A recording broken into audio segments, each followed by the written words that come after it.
ونستعينه ونستغفره ونعوذ بالله من شرور أنفسنا ومن سيئات أعمالنا من يهده الله فلا مضل له ومن يضلله فلا هادي له وأشهد أن لا إله إلا الله وحده لا شريك له وأشهد أن محمدا عبده ورسوله يا أيها الذين آمنوا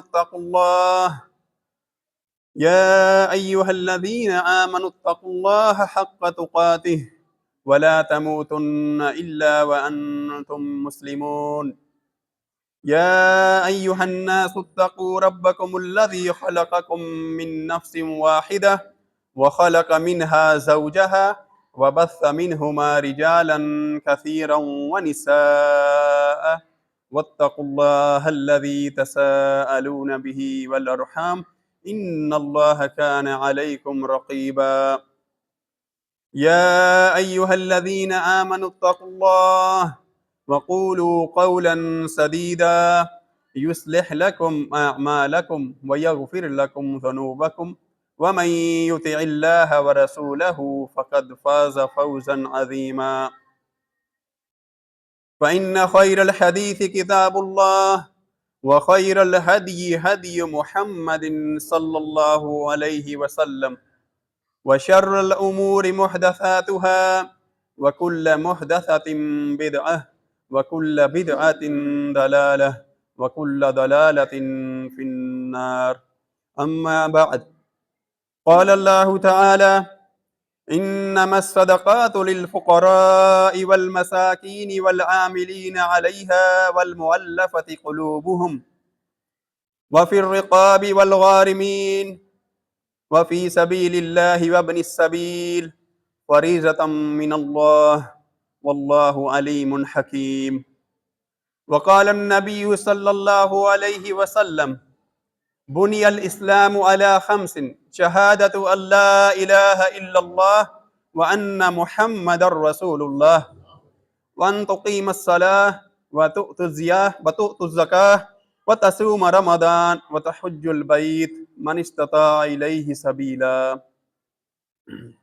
ہر قسم کی حمد و ثنا اللہ سبحانہ و تعالیٰ کے لیے کہ جس کے سوا کوئی معبود برحق نہیں، وہ اکیلا رب ہے، اکیلا عبادت کا مستحق ہے، جس کے پیارے نام اور صفات الکمال ہیں، اور بے شمار لا تعداد درود و سلام ہو ہمارے آخری نبی جناب محمد الرسول اللہ صلی اللہ علیہ وسلم پر۔ مختصر حمد و ثنا کے بعد آج ہم انشاءاللہ بات کریں گے زکوٰۃ کے موضوع پہ۔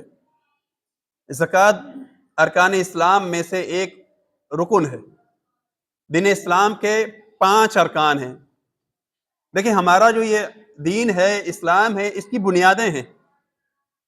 اس کی بنیادیں کیا ہیں؟ اسلام کی 5 بنیادیں ہیں۔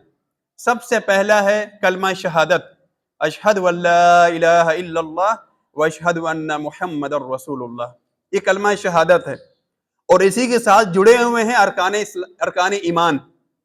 یہ ارکان ایمان جب تک ان پر ایمان نہیں لایا جائے گا اس وقت تک کلمہ شہادت کا کوئی فائدہ نہیں ہے۔ بندہ کلمہ پڑھ کر مسلمان ہوا ہے لیکن اگر وہ ارکان ایمان پر ایمان نہیں لاتا تو اس کا کلمہ پڑھنے کا کوئی فائدہ نہیں۔ اور ارکان ایمان کتنے ہیں؟ 6 ہیں۔ یہ بار بار بیان کیے جاتے ہیں تاکہ ہم سب کو یاد ہوں۔ اللہ تعالیٰ پر ایمان لانا، اس کے فرشتوں پر، اس کی کتابوں پر، اس کے رسولوں پر، اور قیامت کے دن پر، اور 6 نمبر پر تقدیر اچھی ہو یا بری۔ یہ ہمارا عقیدہ ہے۔ تو کلمہ شہادت کا تعلق عقیدے سے ہے، اور باقی جو 4 ارکان ہیں ارکان اسلام میں سے، وہ اعمال ہیں، وہ ہم نے عمل کرنے ہیں۔ اس میں سے پہلا رکن کلمہ شہادت میں، کلمہ توحید کے بعد جو پہلا رکن ہے، ویسے اسلام کے لحاظ سے دوسرا رکن وہ ہے نماز، اور نماز دن اور رات میں 5 وقت ہم پر فرض کی گئی ہے۔ اور نماز کے بعد جو اللہ سبحانہ و تعالیٰ نے اہم چیز بیان کی ہے ارکان اسلام میں سے، تیسری چیز وہ ہے زکوٰۃ۔ اور قرآن مجید میں اور سنت میں بہت سی جگہ پر اللہ سبحانہ و تعالیٰ نے زکوٰۃ کو نماز کے ساتھ جوڑ دیا ہے. یعنی اس سے آپ اندازہ لگا سکتے ہیں نماز کی اور زکوٰۃ کی اہمیت کا، کہ اکثر جگہ اللہ سبحانہ و تعالیٰ بیان فرماتے ہیں کہ وَأَقِیمُوا الصَّلَاةَ وَآتُوا الزَّکَاةَ، کہ نماز قائم کرو اور زکوٰۃ ادا کرو. تو تیسرا رکن ہے دین اسلام کا زکوٰۃ ادا کرنا. چوتھے نمبر پر رمضان کے مہینے کے روزے، جو یہ مہینہ ماہ مبارک رمضان المبارک کا مہینہ چل رہا ہے، اور اب تو خیر آخری عشرہ شروع ہونے والا ہے، تو یہ ارکان اسلام میں سے چوتھا رکن ہے.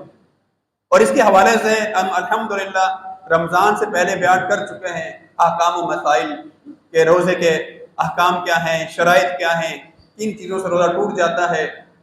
اور پانچویں نمبر پر حج، پانچواں رکن ہے حج. وہ بھی انشاءاللہ اگر کبھی موقع ملا حج کے دنوں میں تو اس کے حوالے سے بھی انشاءاللہ بیان کریں گے. لیکن آج ہم جس موضوع پہ بات کرنا چاہتے ہیں وہ ہے زکوٰۃ، کیونکہ دین اسلام کا تیسرا اہم رکن زکوٰۃ ہے. تو زکوٰۃ کے حوالے سے ایک تو بیان بہت کم کیا جاتا ہے، اس لیے لوگوں کو پتہ نہیں ہوتا. عام طور پر صدقہ خیرات کے حوالے سے، اللہ کے راہ میں خرچ کرنے کے حوالے سے اکثر باتیں ہوتی رہتی ہیں کہ صدقہ خیرات کریں لوگ، لیکن زکوٰۃ کے احکام و مسائل بہت کم بیان کیے جاتے ہیں کہ زکوٰۃ کا معنی کیا ہے، زکوٰۃ کہتے کس کو ہیں، زکوٰۃ کس پر فرض ہے، کس پر فرض نہیں ہے، کتنی ادا کرنی ہے، کس میں سے ادا کرنی ہے، کس میں سے نہیں دینی، اور پھر کس کو دینی ہے. یعنی آپ دیکھیں دین اسلام نے باریک بیڑیاں بیان کی ہیں، کوئی چیز اللہ تعالیٰ نے چھوڑی نہیں ہے. یعنی یہ بھی بتا دیا زکوٰۃ کہتے کسے ہیں، زکوٰۃ کس پر فرض ہوگی اور کتنی دی جائے گی اور کس کو دی جائے گی، ہر چیز اللہ سبحانہ و تعالیٰ نے تفصیل سے بیان فرما دی ہے. تو سب سے پہلے ہم بیان کرتے ہیں کہ جو بندہ زکوٰۃ ادا نہیں کرتا اس کی سزا کیا ہے، کیونکہ زکوٰۃ نہ دینا کبیرہ گناہوں میں سے ہے. بلکہ آپ نے سن رکھا ہے نبی کریم صلی اللہ علیہ وسلم کی وفات کے بعد جب سیدنا ابو بکر صدیق رضی اللہ عنہ خلیفہ بنائے گئے تو نبی علیہ الصلوۃ والسلام کے جانے کے بعد بہت سے لوگ مرتد ہو گئے. انہوں نے کہا نبی علیہ السلام چلے گئے ہیں، اب دین ختم ہو گیا، دین سے پھر گئے. اور کچھ لوگوں نے زکوٰۃ دینے سے انکار کر دیا. ان کا نظریہ یہ تھا کہ ہم زکوٰۃ دیتے تھے نبی علیہ الصلوۃ والسلام کو، اب نبی علیہ السلام چلے گئے، اب ہم کسی کو زکوٰۃ ادا نہیں کریں گے. تو سیدنا ابو بکر صدیق رضی اللہ عنہ نے ان کے خلاف اعلان جنگ کیا. اور ایک حکم یاد رکھیں کہ جو زکوٰۃ نہیں دیتا، اس میں تفصیل کیا ہے، اگر کوئی بندہ زکوٰۃ کا انکار کر دے، وہ کہے زکوٰۃ دین اسلام کا رکن ہی نہیں ہے، تو ایسا شخص دار اسلام سے خارج ہو جاتا ہے، وہ مسلمان نہیں ہے. کیوں؟ کیونکہ وہ ارکان اسلام میں سے ایک رکن کا انکار کر رہا ہے. تو ایسا شخص مسلمان نہیں ہو سکتا جو زکوٰۃ کا انکار کرتا ہے. تو ایسے شخص کو مرتد سمجھ کے قتل کیا جائے گا. لیکن قتل کون کرے گا؟ حاکم وقت، جیسا کہ سیدنا ابو بکر صدیق نے قتل کیا تھا ان کو. دوسرے نمبر پر ایک شخص ہے وہ زکوٰۃ کا اقرار کرتا ہے، ایمان لاتا ہے کہ زکوٰۃ دین اسلام میں سے ایک رکن ہے، لیکن وہ ادا نہیں کرتا سستی کی وجہ سے، مال سے محبت ہے، کیونکہ زکوٰۃ میں مال دینا پڑتا ہے نا. تو ایسے شخص سے حاکم وقت زبردستی زکوٰۃ وصول کرے گا. اس پر فرض ہے، ذمہ داری ہے، جیسا کہ سیدنا ابو بکر صدیق رضی اللہ عنہ نے فرمایا کہ اگر یہ لوگ ایک رسی بھی زکوٰۃ میں دیتے ہوں گے نبی علیہ السلام کے زمانے میں، اگر آج انکار کریں گے تو میں وہ زبردستی وصول کروں گا ان لوگوں سے. کیوں؟ یہ حاکم کی ذمہ داریوں میں سے ہے کہ وہ زکوٰۃ کو اکٹھا کرے، زکوٰۃ کو وصول کرے اور جو مستحقین ہیں ان تک پہنچائے. تو یہ تو دنیا میں سزا ہے کہ زبردستی اس سے زکوٰۃ وصول کی جائے گی. آخرت میں کیا سزا ہے؟ اللہ سبحانہ و تعالیٰ فرماتا ہے سورہ توبہ کے اندر والذین یکنزون الذہب، کہ جو لوگ جمع کرتے ہیں الذہب سونا، والفضہ اور چاندی، ولا ينفقونها فی سبیل اللہ، اور اسے اللہ کے راستے میں خرچ نہیں کرتے، یعنی اس کی زکوٰۃ ادا نہیں کرتے. تو جو لوگ بھی سونا ہے، چاندی ہے، پیسے ہیں جمع کرتے ہیں اور زکوٰۃ ادا نہیں کرتے، اللہ تعالیٰ فرماتا ہے فَبَشِّرْهُمْ بِعَذَابٍ عَلِيمٍ، تو ان لوگوں کو بشارت سنا دیں دردناک عذاب کی، کہ قیامت والے دن دردناک عذاب دیا جائے گا۔ دوسری آیت میں اللہ تعالیٰ فرماتا ہے کہ جو لوگ زکوٰۃ ادا نہیں کرتے، اس کی بعد والی آیت میں یوم یحما علیہا، کہ اس دن یہ جو سونا ہے، چاندی ہے، اس کو فی نار جہنم، جہنم کی آگ میں تپایا جائے گا، گرم کیا جائے گا سونے کو، چاندی کو۔ پھر اس کے بعد تقوی بہا جنوبہم، کہ ان کی جو دائیں بائیں جانب ہے، پھر اسی طرح کمرے ہیں، ان کو اس سے داغا جائے گا، عذاب دیا جائے گا، سونے چاندی کو جہنم میں جلا کے اس سے ان کو تکلیف دی جائے گی، عذاب دیا جائے گا جو انہوں نے جمع کر کے رکھا تھا۔ کیوں؟ کیونکہ انہوں نے اس کی زکوٰۃ ادا نہیں کی، تو یہ سزا ہے جہنم کی، سونے اور چاندی سے ان کو داغا جائے گا۔ ایک اور حدیث میں آتا ہے، نبی کریم صلی اللہ علیہ وسلم فرماتے ہیں کہ قیامت کے دن جو بندہ زکوٰۃ ادا نہیں کرتا، مال و دولت جمع کر کے رکھتا ہے، یہ مال و دولت گنجے سانپ کی صورت میں سامنے آئے گا۔ سانپ ہوگا لیکن وہ گنجا ہوگا۔ اب گنجا سانپ کیوں ہوگا؟ علماء فرماتے ہیں کہ اس کا زہر اتنا شدید ہوگا کہ اس کے سر کے بال جھڑ جائیں گے زہر کی وجہ سے، اور وہ سانپ جو ہے اس کی گردن سے لپٹ جائے گا اور اس کو ڈستا رہے گا، اور یہ اس سے جان چھڑانے کے لیے بھاگ رہا ہوگا لیکن بھاگ نہیں سکے گا۔ یہ سزا ہے جو بندہ زکوٰۃ ادا نہیں کرتا۔ یہ اس کی سزا ہے جو سونے اور چاندی اور پیسوں کی زکوٰۃ ادا نہیں کرتا، اور جو جانوروں کی زکوٰۃ ادا نہیں کرتا، اونٹ ہے، گائے ہے، بکریاں ہیں، بھینس ہے، دمبے ہیں، ان کے اوپر بھی زکوٰۃ ہے۔ جو ان کی زکوٰۃ ادا نہیں کرتا، نبی کریم صلی اللہ علیہ وسلم ارشاد فرماتے ہیں قیامت کے دن یہ جو جانور ہیں اس سے بڑے ہو جائیں گے، اور اس کی گردن پہ چڑھ جائے گا جانور، یہ بھاگ رہا ہوگا لیکن یہ بھاگ نہیں سکے گا، گر جائے گا، اور یہ جانور اس کو پاؤں تلے روندیں گے۔ جس جانور کی زکوٰۃ ادا نہیں کری وہ سارے جانور جمع ہو جائیں گے، یہ زمین پہ لیٹا ہوگا اور اس پہ چڑھ رہے ہوں گے، اس کو پاؤں سے نوچ رہے ہوں گے، دبا رہے ہوں گے، اور یہ اس تکلیف میں میدان حشر میں عذاب بھگتتا رہے گا۔ اور ایک حدیث میں آتا ہے، نبی علیہ السلام نے فرمایا قیامت والے دن جو شخص زکوٰۃ ادا نہیں کرتا اس کی گردن پر یہ جانور چڑھا ہوگا اور بھاگ کے میرے پاس آئے گا اور مجھے کہے گا یا رسول اللہ میری مدد کیجئے، مجھے بچائیے اس عذاب سے۔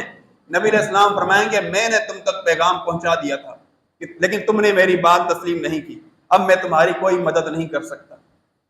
تو میرے بھائیو یہ عذاب ہے جو بھگتنا پڑے گا اس شخص کو جو زکوٰۃ ادا نہیں کرتا۔ اب ہم بیان کرتے ہیں کہ زکوٰۃ کا معنی کیا ہے۔ زکوٰۃ کا لفظی معنی عربی زبان میں زکوٰۃ کا معنی ہے پاک کرنا، پاکیزگی اختیار کرنا، لیکن شرعی معنوں میں زکوٰۃ کہتے ہیں یہ فرض مال ہے جو مخصوص وقت میں دیا جاتا ہے اور مخصوص لوگوں کو دیا جاتا ہے۔ اس کی شرطیں کیا ہیں؟ اس کی 5 شرطیں ہیں۔ کس پر زکوٰۃ فرض ہوتی ہے؟ جس کے اندر یہ 5 شرطیں پائی جائیں گی اس کے اوپر زکوٰۃ فرض ہو جائے گی۔ اب اس کے اوپر لازم ہے کہ وہ زکوٰۃ ادا کرے۔ اگر ان شرطیں پائی جاتی ہیں اور وہ بندہ زکوٰۃ ادا نہیں کرتا تو پھر وہ عذاب کا مستحق ہوگا، جو ابھی بیان کر چکے ہیں۔ پہلی شرط کیا ہے؟ کہ وہ مسلمان ہو۔ مسلمان ہونا شرط ہے، ہر عبادت کے لیے اسلام کا ہونا شرط ہے، تو زکوٰۃ بھی عبادت ہے، اس کے لیے بھی مسلمان ہونا شرط ہے، جیسا کہ اللہ تعالیٰ نے سورۃ توبہ کے اندر ہی بیان فرمایا ہے کہ وَمَا مَنَعَهُمْ أَن تُقْبَلَ نَفَقَاتُهُمْ إِلَّا بِأَنَّهُمْ كَفَرُوا بِاللَّهِ وَبِرَسُولِهِ، کہ ان سے جو یہ صدقات زکوٰۃ قبول نہیں کی جاتی اس کی وجہ صرف یہ ہے کہ انہوں نے اللہ تعالیٰ کا اور اس کے رسول کا کفر کیا ہے، تو کافر ہونے کی وجہ سے اس کی زکوٰۃ قبول نہیں ہوتی۔ تو پہلی شرط ہے مسلمان ہونا۔ دوسری شرط ہے وہ آزاد ہو، غلام نہ ہو۔ غلام کسے کہتے ہیں؟ پہلے زمانے میں آپ کو پتا ہے کہ جنگیں ہوتی تھی تو قیدی بنا لیے جاتے تھے، قید میں جو مخالف فوج کے لوگ قیدی بن کے آ جاتے تھے ان کو غلام بنایا جاتا تھا۔ آج کل آپ کو پتا کیا کرتے ہیں؟ ان کو جیلوں میں ڈال دیتے ہیں۔ تو پہلے زمانوں میں جیلوں میں نہیں ڈالتے تھے کیونکہ یہ تو حکومت کے لیے مسئلہ ہو جائے گا، اتنے لوگوں کو جیل میں ڈالا جائے، ان کے کھانے کا پینے کا انتظام کیا جائے، تو اسلام میں اور اس زمانے میں لوگ کیا کرتے تھے، ان کو مختلف افواج میں تقسیم کر دیتے تھے، اپنی جو مسلمان فوج ہے ان کو دے دیتے تھے، یہ آپ کا غلام ہو گیا، یہ آپ کا غلام ہو گیا، یہ آپ کا غلام ہو گیا، آپ اپنے پاس رکھیں، اس کو کھانا کھلائیں، پانی پلائیں، لباس کا آپ کی ذمہ داری ہے، ابھی آپ کی خدمت کرے گا، آپ کا یہ خادم بن گیا ہے۔ اور باقاعدہ ان کی تجارت بھی ہوتی تھی، یہ آزاد نہیں ہوتے تھے، ان کی خرید و فروخت بھی ہوتی تھی اس زمانے میں۔ تو اگر کوئی شخص غلام ہے، ہو سکتا ہے بعد میں وہ مسلمان بھی ہو جائے، تو اگر کوئی غلام مسلمان ہے اس پر زکوٰۃ فرض نہیں ہے۔ کیوں؟ کیونکہ اس کا جو مال ہے وہ اس کے مالک کا ہے، وہ کام کرے گا، محنت مزدوری کرے گا، کما کے جو بھی لائے گا وہ اپنے مالک کو دے گا، اس کا کوئی حق نہیں مال کے اوپر، کیونکہ اس کا غلام ہے وہ۔ تو زکوٰۃ فرض ہے آزاد کے اوپر جو غلام نہ ہو۔ تو مسلمان ہونا پہلی شرط ہے، دوسری شرط ہے کہ وہ آزاد ہو، تیسری شرط ہے زکوٰۃ کے لیے کہ وہ مال کا مالک ہونا چاہیے، مال اس کا اپنا ہونا چاہیے۔ اگر وہ مال کا مالک نہیں تو زکوٰۃ نہیں۔ مثلا کسی کے پاس امانت رکھوائی جائے، اب وہ کسی کی امانت ہے، وہ مالک نہیں ہے، تو اس کی زکوٰۃ وہ ادا نہیں کرے گا، بلکہ جو اس کا مالک ہے وہ ادا کرے گا۔ اور چوتھے نمبر پر نصاب تک پہنچنا، کہ مال جو ہے وہ نصاب تک پہنچ جائے۔ نصاب کیا ہے؟ ہر چیز کا الگ الگ نصاب ہے، سونے کا الگ ہے، چاندی کا الگ ہے، نقدی صورت جو ہوتی ہے، جو پیسے ہیں ان کا الگ ہے، یہ آگے چل کے انشاءاللہ بیان کریں گے۔ تو جب نصاب تک مال پہنچ جائے، اور پانچویں شرط اس پہ سال گزر جائے، 1 سال گزر چکا ہے، یہ نہیں کہ جیسے نصاب کو پہنچا ہے بندے پہ زکوٰۃ فرض ہوگی، نہیں، کیونکہ نبی علیہ السلام فرماتے ہیں لیس فی مال زکوٰۃ حتی یحول علیہ الحول، کہ مال پہ کوئی زکوٰۃ نہیں ہے جب تک اس پہ سال نہیں گزر جاتا۔ تو یہ 5 شرطیں ہیں، مسلمان ہونا، آزاد ہونا، مالک ہونا، اور نصاب جو ہے اس تک پہنچنا۔ تو یہ جس کے اندر شرطیں پائی جائیں گی اس پر زکوٰۃ فرض ہو جائے گی۔ اب یہ ادا کیسے کرنی ہے، کس کو دینی ہے اور کتنی دینی ہے، اس کے حوالے سے سب سے پہلے ہم بات کرتے ہیں پیسوں میں، جو ہمارے پاس کرنسی ہے، روپے ہیں، ان میں زکوٰۃ کی بات کرتے ہیں۔ تو کرنسی میں زکوٰۃ فرض ہوتی ہے اگر کسی شخص کے پاس یا تو سونا ہو 7.5 تولے، 7.5 تولے سونا ہے کسی کے پاس، مرد ہے، عورت ہے، بچہ ہے، بوڑھا ہے، کوئی بھی ہے، اس میں بالغ ہونا شرط نہیں ہے، نماز میں، روزے میں بالغ ہونا شرط ہے۔ اس میں چھوٹے بچے کے پاس بھی اگر مال ہے وہ بھی زکوٰۃ دے گا۔ کون دے گا؟ بچہ تو نہیں دے سکتا، اس کا جو سربراہ ہے وہ دے گا، جو ولی ہے اس کا وہ دے گا۔ اور پاگل بھی زکوٰۃ دے گا، کیوں؟ پاگل پہ بھی زکوٰۃ فرض ہے، پاگل کیونکہ اس پاس مال موجود ہے، اور یہ حق جو ہے مال کا ہے، تو مال جو اس کا سربراہ ہوگا، ولی ہوگا، پاگل کی دولت میں سے بھی زکوٰۃ ادا کرے گا۔ تو دینی کتنی ہے؟ اگر نقدی اس کے پاس کیش موجود ہے 1,80,000 اس سال جو مقرر ہوا ہے، تقریباً 1,80,000، اور یہ قیمت ہے 52.5 تولے چاندی کی، یا آپ جو ہے چاندی والے سے پوچھ سکتے ہیں کہ ریٹ کیا چل رہا ہے، وہ آپ کو بتا دے گا کہ 1 تولہ اتنے کا ہے، تو 52.5 تولے کی آپ قیمت لگا سکتے ہیں جب آپ زکوٰۃ دینا چاہتے ہیں۔ لیکن ابھی جو ریٹ چل رہا ہے 52.5 تولے چاندی کسی کے پاس بھی ہو، وہ اس میں سے 2.5% زکوٰۃ ادا کرے گا، یا اس کے برابر قیمت ہے۔ قیمت کتنی ہے؟ 1,80,000 روپے، اور سونے کی کیا ہے؟ 7.5 تولے، اگر کم ہے اس پہ زکوٰۃ نہیں ہے۔ چاندی 52.5 تولے سے کم ہے اس پہ بھی زکوٰۃ نہیں ہے۔ اگر کسی کے پاس 1,80,000 روپے سے کم ہے اس پہ زکوٰۃ نہیں ہے۔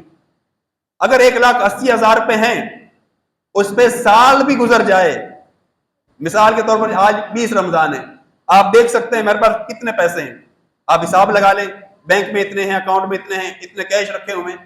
اب اگلا سال جب آئے گا 20 رمضان کو آپ چیک کریں گے، پھر حساب لگائیں گے کہ چاندی جو 52.5 تولے ہے وہ کتنے کی بن رہی ہے، کبھی چاندی کا ریٹ اوپر چلا جاتا ہے، کبھی نیچے آ جاتا ہے، تو جتنی قیمت بنتی ہے اگر اس تک پہنچتا ہے یہ مال، تو اس میں سے آپ 2.5% زکوٰۃ ادا کر دیں گے۔ کیسے ادا کریں گے؟ مثلا آپ کے پاس اگلے سال 20 رمضان کو 2 لاکھ روپے پڑے ہوئے ہیں، تو 2 لاکھ پہ 2.5% کے حساب سے 5,000 روپے زکوٰۃ بنے گی، یعنی 1 لاکھ پہ 2.500 2.5% بن گیا، اور 1 لاکھ اور ہے 2.5% اس کا بن گیا 5,000 روپے، 2 لاکھ روپے، 2 لاکھ آپ کے پاس موجود ہے، تو آپ نے 5,000 روپے زکوٰۃ ادا کرنی ہے، یعنی 2.5% ہے یہ صرف، باقی سارا مال آپ کا ہے، اور زکوٰۃ ادا کرنے سے یہ مال آپ کا پاک ہو جاتا ہے، اور آپ قیامت والے دن عذاب سے بھی بچ جائیں گے، جو عذاب ابھی بیان کر چکے ہیں۔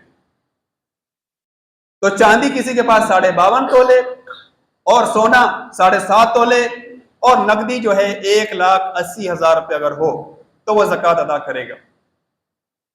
اچھا، اس میں ایک اور چیز ہے جو ہمارے معاشرے میں بہت زیادہ ہے، لیکن اس کی طرف لوگ دھیان نہیں دیتے ہیں۔ کمیٹی ڈالتے ہیں لوگ نا، کمیٹیاں بھر رہے ہوتے ہیں، کمیٹی کی 2 لاکھ 4 لاکھ 6 لاکھ کی کمیٹی ہوتی ہے، ان کے ذہن میں بھی نہیں ہوتا کہ ہم نے اس پہ زکوٰۃ ادا کرنی ہے۔ تو جب آپ اگلے سال مثال کے طور پر یہی سال آپ حساب لگائیں گے، تو جو کمیٹی آپ جمع کر چکے ہیں اس کے پاس آپ ہر مہینے 10,000 روپے دیتے ہیں، اب سال بعد آپ کے 1,20,000 روپے اس پر جمع ہو چکے ہیں، اور مثال کے طور پر آپ کے پاس کیش بھی موجود ہے کچھ، تو یہ سارا آپ ٹوٹل کریں گے، یہ ملا کے پھر آپ زکوٰۃ ادا کریں گے۔ یہ نہیں کہ کمیٹی والے پیسے تو میرے پاس ہے ہی نہیں، وہ آپ کی امانت ہے، وہ کسی کے پاس آپ نے رکھوائی ہے، تو اس کے اوپر بھی آپ نے زکوٰۃ ادا کرنی ہے۔ شرط یہ ہے کہ اس پہ وہ نصاب تک پہنچتا ہو۔ مثال کے طور پر 1,20,000 روپے آپ نے کمیٹی جمع کرا چکے ہیں ایک سال میں، اور 40-50,000 آپ پاس موجود ہے، یا 60,000 موجود ہیں، اب 60,000 یہ ملا لیں، 1,20,000 یہ ملا لیں، 1,80,000 ہو جائے گا، تو اب آپ کے اوپر زکوٰۃ فرض ہو چکی ہے، تب آپ نے اس میں سے زکوٰۃ ادا کرنی ہے 2.5% کے حساب سے۔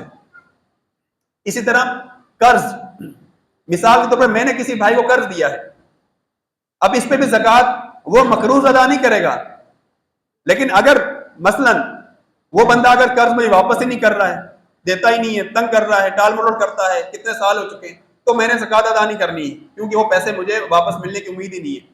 البتہ جب ملیں گے تو میں ایک بار اس کی زکوٰۃ ادا کر دوں گا۔ دوسری صورت یہ ہے کہ میں نے اس کو قرض دیا ہے، مجھے پتا ہے کہ میں آج اس کو بولوں گا وہ مجھے واپس کر دے گا، تو اس صورت میں نے زکوٰۃ ادا کرنی ہے، اس کو بھی اس مال میں شامل کرنا ہے جس پہ میں نے زکوٰۃ ادا کرنی ہے۔ تو یہ 2 چیزیں ہیں جو ہمارے معاشرے میں جو ہے لوگ بھول چکے ہیں، کمیٹی کے پیسے اور قرض کی زکوٰۃ۔ اسی طرح بعض لوگ کرائے پہ گھر لیتے ہیں، انہوں نے ایڈوانس دیا ہوتا ہے، یہاں تو خیر اتنا نہیں ہے لیکن باہر لاکھوں میں ایڈوانس ہوتا ہے، تو جو ایڈوانس دیا ہے یہ بھی مالک کے پاس امانت ہے آپ کی، تو جب آپ زکوٰۃ ادا کریں گے تو اس مال میں سے بھی زکوٰۃ ادا کریں گے۔ تو یہ تو ہے نقدی اور سونے اور چاندی۔ اسی طرح جانوروں پہ بھی زکوٰۃ ہوتی ہے، مثلا کسی کے پاس بکریاں ہیں، بکریاں اگر اس کی 40 تک پہنچ جاتی ہیں، 40 بکریاں اس کے پاس موجود ہیں، تو 40 بکریوں پہ اس نے 1 بکری سال بعد زکوٰۃ دینی ہے، لیکن ایک شرط ہے کہ وہ بکریاں جو ہیں باہر سے چارہ کھاتی ہوں۔ اگر کوئی شخص انہیں اپنی جیب سے چارہ دیتا ہے، خرید کر دیتا ہے چارہ، تو اس پہ زکوٰۃ نہیں ہے۔ تو جو جانور ہیں ان کے لیے شرط ہے کہ وہ باہر سے چارہ کھاتے ہوں، یعنی سال کا اکثر حصہ باہر سے کھاتے ہیں، کبھی کبھار خرید کے دے دیتا ہے تب بھی اس پر زکوٰۃ فرض ہے، لیکن اگر پورا سال ہی وہ اپنے پیسوں سے خرید کر جانوروں کو چارہ کھلاتا ہے اس پر زکوٰۃ فرض نہیں ہے۔ تو بکریوں میں 40 بکریاں ہو جائیں گی تو 1 بکری زکوٰۃ دینی ہے، اور اگر اونٹ ہے کسی کے پاس تو 5 اونٹ اگر کسی کے پاس موجود ہیں، سال گزر چکا ہے تو اس پہ 1 بکری ادا کرے گا وہ۔ اسی طرح اگر گائے ہے، بھینس ہے، اس نے پالے ہوئے ہیں، اگر وہ 30 تک پہنچ جاتے ہیں، 30 تو اس پہ اس نے طبیعہ دینی ہے۔ طبیعہ اس جانور کو کہتے ہیں کہ جو 1 سال کا ہو چکا ہو، یعنی وہ 30 گائے یا بھینس ہے تو 1 سال کا وہ گائے یا بچڑا وہ زکوٰۃ کے طور پر ادا کرے گا جب سال گزر جائے گا، اور اگر 40 تک پہنچ جاتی ہیں تو وہ مسنہ دے گا، یعنی 2 دانت کا جانور وہ زکوٰۃ میں ادا کرے گا۔ تو یہ ہے جانوروں کی زکوٰۃ۔ اسی طرح زکوٰۃ فرض ہوتی ہے فصل کے اندر بھی، جو لوگ کھیتی باڑی کرتے ہیں، فصل گندم ہے، چاول ہے، یعنی ایسی چیزیں جو بنیادی غذا کے طور پر استعمال ہوتی ہیں، جو فروٹس ہیں یا سبزیاں ہیں ان پر زکوٰۃ نہیں ہے، لیکن جو بنیادی غذا ہے اور جو اسٹاک بھی کیا جاتا ہے جیسے چاول ہے، گندم ہے، تو ایسی چیزوں پہ زکوٰۃ فرض ہوتی ہے، لیکن اس کے لیے سال کا ہونا شرط نہیں ہے۔ اس کے لیے جب بھی بندہ فصل کاٹے گا اس وقت اس نے زکوٰۃ ادا کرنی ہے۔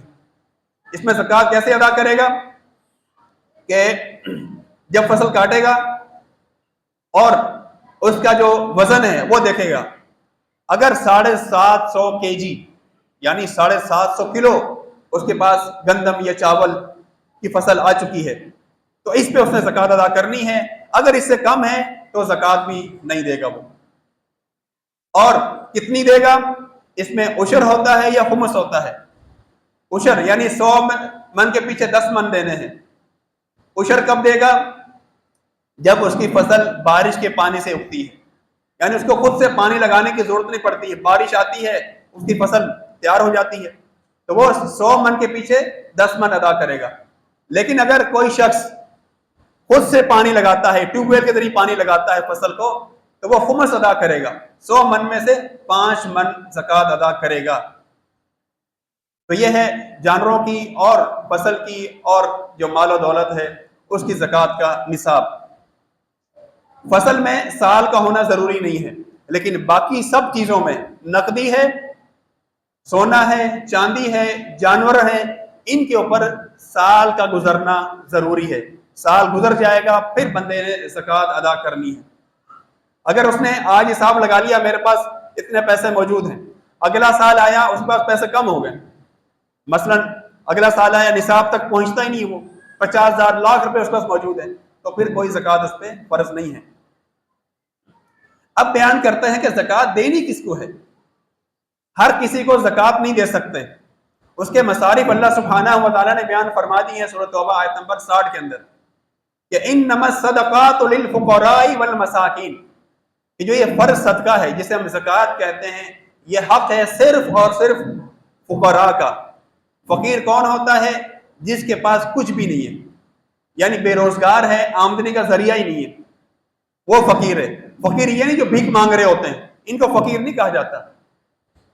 تو فقیر وہی شخص ہے جو بے روزگار ہے، آمدنی کا ذریعہ نہیں ہے، یہ شخص مستحق ہے زکوٰۃ کا۔ دوسرے نمبر پر مساکین، مسکین کون بندہ ہے؟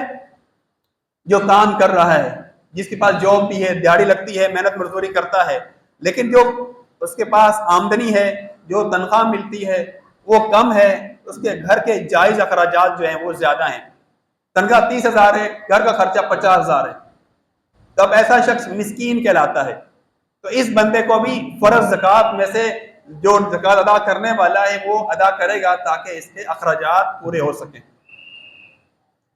تیسرے نمبر پر والعاملین علیہا، کہ جو حکومت کی طرف سے نمائندے ہوتے ہیں جو زکوٰۃ اکٹھی کرتے ہیں، ان کی تنخواہ بھی اس زکوٰۃ میں سے دی جا سکتی ہے۔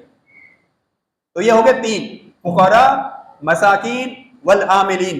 اور چوتھے نمبر پر والمؤلفۃ قلوبہم، ایسا بندہ جو کافر ہے، نیا نیا مسلمان ہوا ہے، اس کو بھی زکوٰۃ کے مال سے دیا جا سکتا ہے تاکہ اس کا دل نرم ہو، اسلام پہ مضبوط ہو جائے۔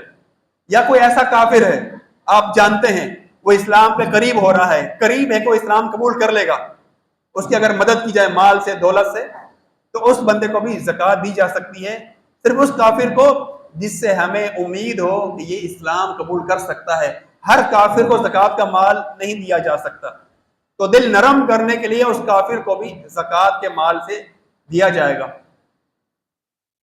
اس کے بعد اگلا جو مصارف ہے زکوٰۃ کا وہ ہے وفی الرقاب، اور غلام آزاد کرنے میں، جیسے کہ پہلے ذکر کیا تھا کہ غلام ہوتے ہیں، غلام بنا لیے جاتے ہیں، فوج جب قبضہ کرتی ہے تو اس میں لوگوں کو بھی غلام بنا لیتی ہے، تو قیدیوں کو چھڑانے میں ایسے غلام جو دشمن کے پاس موجود ہیں یا پھر کسی کے پاس، کسی مسلمان کے پاس بھی غلام ہو سکتا ہے، اس کو چھڑانے کے لیے بھی آپ زکوٰۃ کا مال خرچ کر سکتے ہیں۔